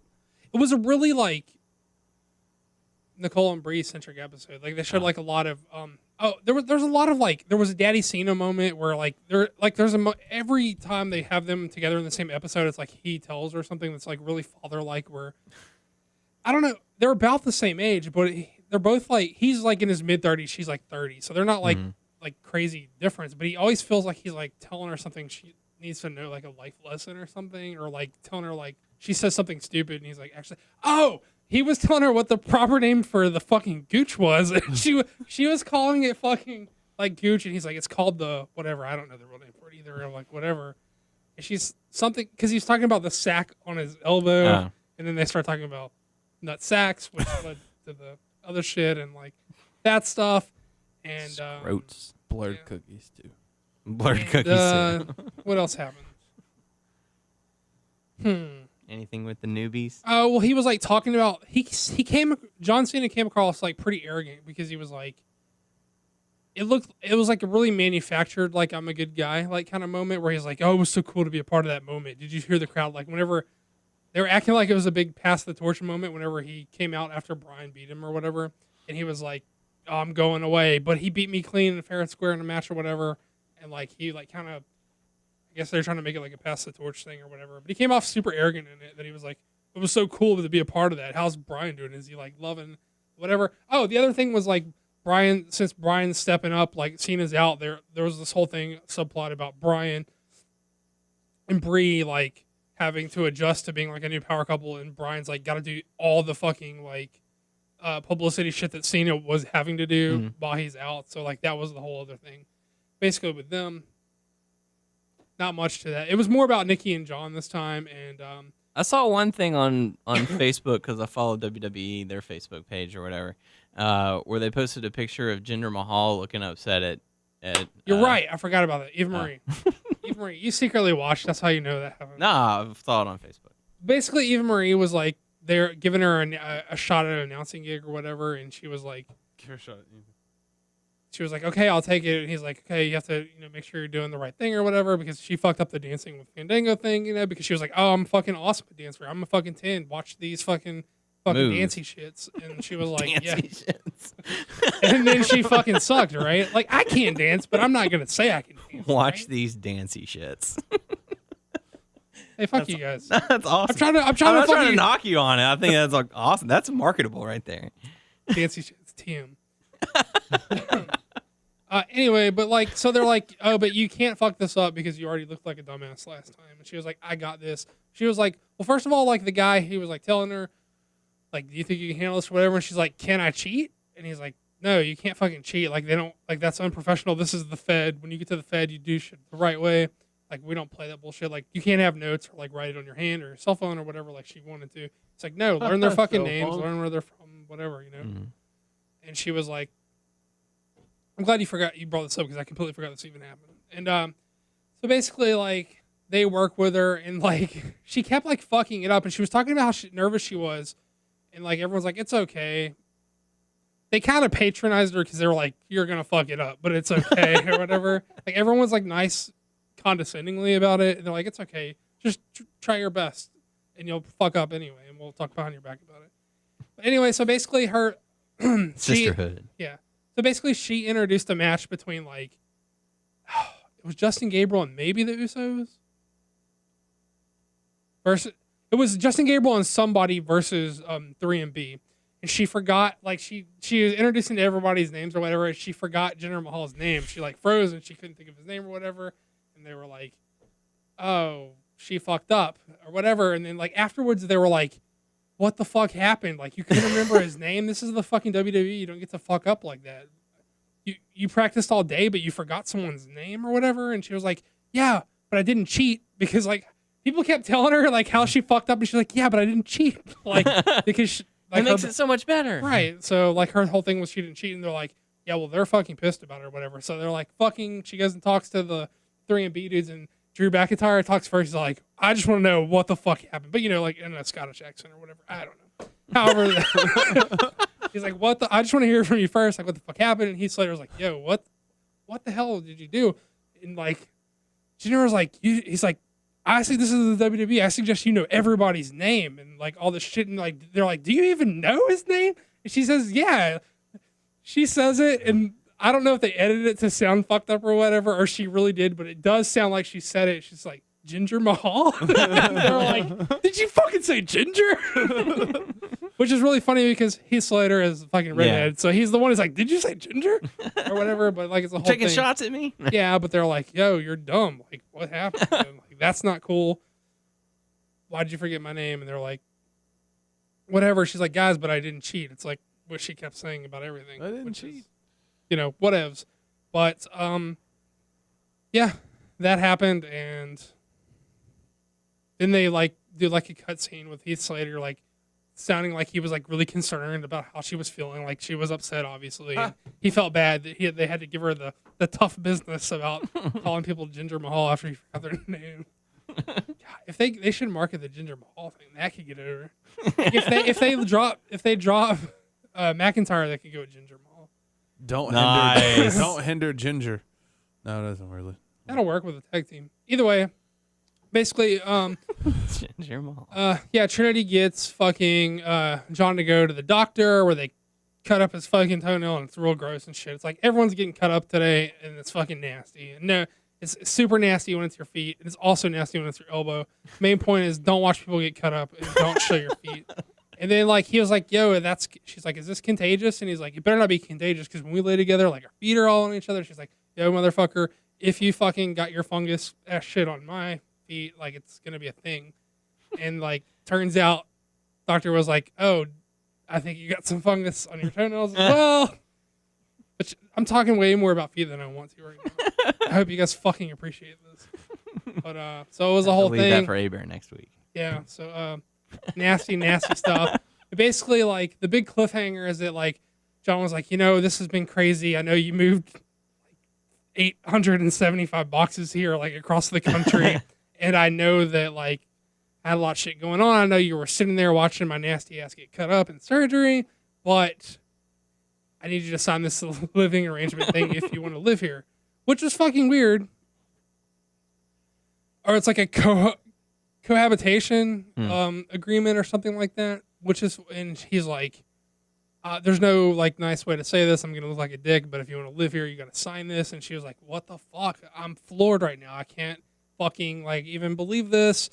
And what the fuck? Like I moved all 1,045 of my boxes here. Like could have asked me that before I moved that all and here. it's like a thing. And she's like, I don't know. I have to fucking think about this because I don't know if I can see a future for us now. If whatever, because he's like, I don't want to have kids and I don't want to get married. That's his thing or whatever. And I don't know if she thinks she's gonna change him or what, but they've kind of accepted or at least come to an agreement there and have like moved on or whatever.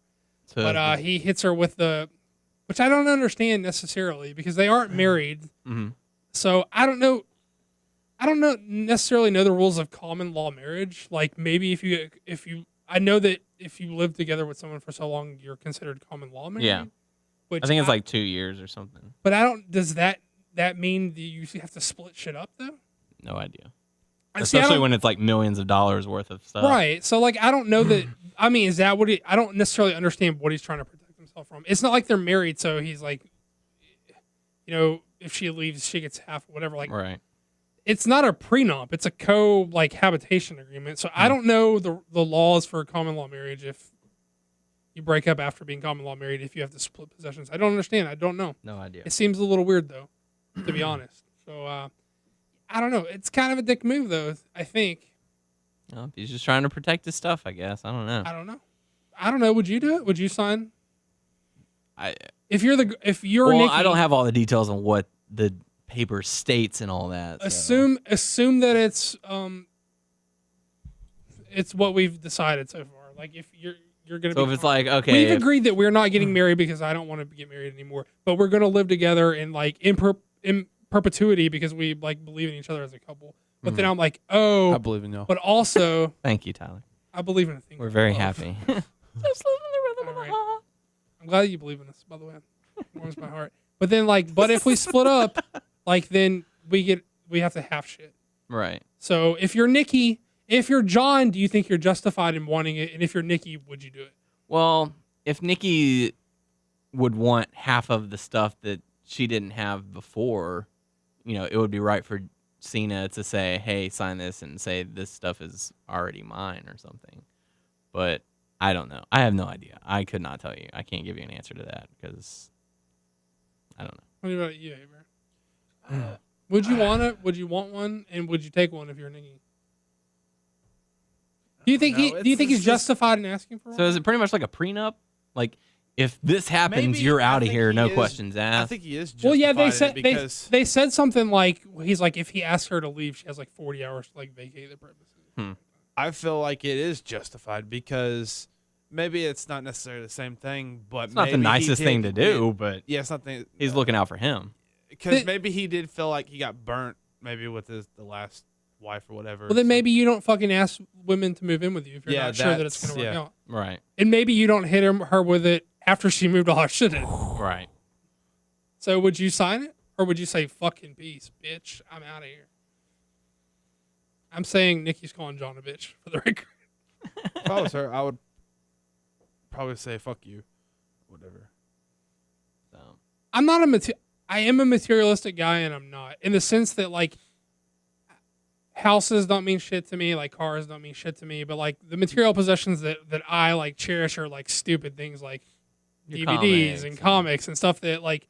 But like if a girl moved in and then y'all had to fall out and she left and it's like, no, those are my comics. Well, I feel like that's a vindictive move. I feel like if we cohabilitated and then we accumulated like a car together, I feel like I would do the right thing and we'll do whatever necessary to make sure it's evenly split, or we sell the car and both get money. But I feel like if you're coming after my comics, then you're being fucking vindictive and I'm gonna kill you. Right? Like we'll like stuff Danger that Doug. like if you're coming after my comics and my wrestling DVDs, it's because you just want to hurt me, and so I have to kill you. Oh. But like we'll split everything else evenly, right? Like I'm not worried about the rest of the Do shit. you really want to hurt him? Do you really want to hurt me? Do you really want to make me cry? What song is that? Also, I'm doing this, and I don't know.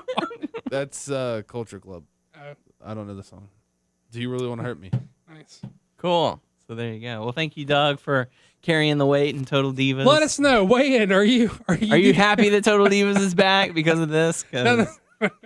No, this was an awful Total Divas. I'm sorry. I don't even know what the fuck we're talking about now. All right. Weigh in. Would you sign the document? Is John Cena two-parter guys and gals out there? Is John Cena justified in asking for the cohabilitation agreement, specifically under the circumstances that he did after she moved in? And would you sign it if you're Nikki? Two-parter. And also a third one. Would you watch Surgery? Four-parter, guys. Please write in and ask Tyler to keep his fucking shoes on. So there you go. Got some just one hot topic for you guys.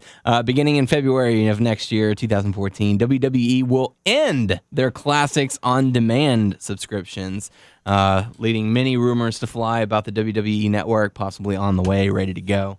We'll have to see how it goes. So, you guys think it's finally going to happen? I don't know. I feel like I talked for like 30 minutes. Y'all guys talk. Okay. Tyler? I'm tired of talking. WWE network? I want to happen, but I don't think so. I remember when they first came out with it and that commercial. Drop the bass. Yeah, and we're like, oh, we're pumped for it. Then fade out. Like, hey, Never check happened. out our stuff on YouTube. Yep. So Our new shows on YouTube. I'd like to see it happen. I'd subscribe to it, but there you go. We do have one other bit of hot topic news that we're pretty excited about. We got our tickets to WrestleMania. The pre-sale. Yes, because of the pre-sale. So we're very happy about also, that. Did you see, I don't know what they're doing stuff press-wise, but they had some legends and superstars in New Orleans during all that stuff. Yes. They had Booker T. Yeah, they had Mick a Foley. big old Mark party. Henry. Jimmy Hart. Alicia Fox. I think that might be it. Caitlyn. Yeah. Rey Mysterio. Yes. That's it. See. So yeah, good stuff. So if you're planning on going to WrestleMania, Sheamus. Make sure to let us know, and we're gonna try and maybe get something going where we can have a meetup or something. That'd be pretty cool. You can meet us at one of the indie shows or something. So be really cool. You guys ready to go to Mania? Fun little time. Heck yeah. So gonna be good stuff. So time to go into the Q&A portion of the show. Your questions, our answers. First and only question coming to us from Thomas Drop It Low, son. Saying, I'm sorry. Drop it low, son. Drop it low, son. Daniel. Saying, so this question is half. Drop it low, son. So this question is half a shameless self-plug and half a genuine query. As you guys may remember, I've been trying to lose weight this year, and a few months back, I asked you about good workout music. Well, today, I have finally reached my goal weight, losing a total of 140 pounds since I started mid-January. So that is an inspiration, because I can't lose 3 pounds. So, I don't have the drive you do. So major props, major congratulations to you, Thomas. No bullshit. That's fucking awesome. Yeah, that is Way to go, dude. is really good stuff. I'm proud of you. So congratulations on that. I'm taking full credit for my musical selections. I've given you. No, I'm just kidding. No bullshit. That's now the question awesome. is awesome. is the shirt size that we sent him too big now? Well, clearly. We might have to, get him all hooked up for next year. So big congratulations on that one. Keep up the great work. He did have a question. That's respect, dude. Much respect. Yeah. Mm-hmm. That's fucking cool. Yes, definitely. Thomas said, I would definitely cite cite it as the greatest achievement in my life so far, so I thought I'd ask, what do you consider your greatest achievement in life? That's a tough one. I mean, if I'm being completely honest, I don't feel that I've necessarily achieved anything that I would consider great. Like, you know, if I'm being honest, like I don't know that I have a great achievement. Okay. That's understandable and fair. How about you, Like, I don't Tyler? want to say like try to glorify some little bullshit thing. Or Right. I did, you know? Anything for you, Tyler? I can't think of it. Anything you've set out to do and done it? No, not really. I know that sounds bad. No. I feel like it sounds like we're trying to dodge this question, but I really am not. I just I don't know. I don't know. Like, as far as achievements, you know, you get out of high school, you enter college, you get a part-time job, and you see all of your friends graduating and getting those full-time jobs and stuff like that. And you're like, God, man, I can't. You know, when is my time gonna finally come where I can, you know, get the full-time job, get the health benefits, have that nice paycheck that helps pay the bills so I can take care of myself.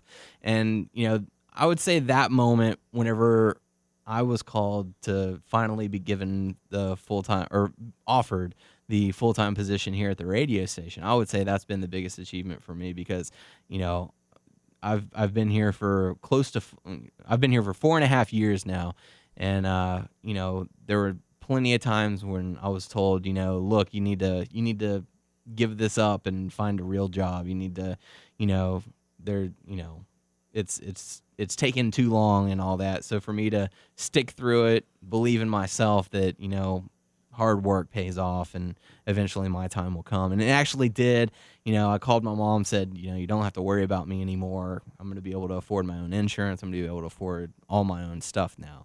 So that, to me, is my greatest achievement so far, having that full-time job, having that, you know, confidence now that I can do stuff like that and go with these guys to WrestleMania and not have to ask for money in order to do it. Just, you know, it's really big for me to be able to do stuff like that, to be able to take care of myself now. So I honestly don't have one. I'm kind of like, I'm not necessarily proud. Like, I am kind of like, I do believe that you're not what you own or you're not what you do, like that kind of shit. But like at the same time, like I'm not necessarily like proud of my job or anything. Like I have like, I'll throw one in my mind for you, if you don't mind me tossing it out there. No, I got nothing. Quitting smoking. That is pretty good. That is a huge achievement. That's a really tough thing for people to do, and for you to just cut it. Well, I didn't just. Well, you know, like, but you know what I mean. I got really sick and I couldn't like. Yeah, but you endured and haven't gone back since, and that's huge. Yeah, I guess if I had to pick one, like I guess you're right about that. I mean, I did like. I guess we're coming up on a New Year soon, and like I know we kind of talked about New Year's resolutions last year, and that was I was like, I'm gonna do that, and I'm gonna like get healthy and lose weight and stuff. And I was like, I quit smoking, and I gained like 35 pounds or something. Well, I guess half that's of what it. 2014 will be. Yeah. So Lawson, take it one step at a time. I'm gonna have to take notes from Lawson. And No joke. So I can drop this weight I put on. Since I quit Drop it smoking. low, son. Drop it low, son. He is low, son. Yeah.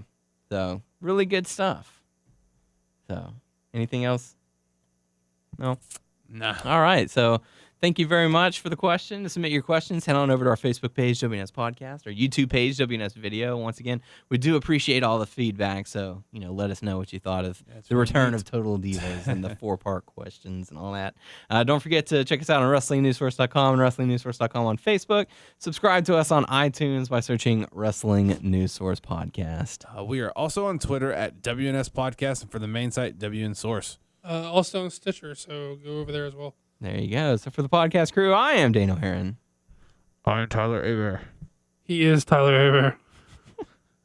I'm also Doug. We will catch you all next week.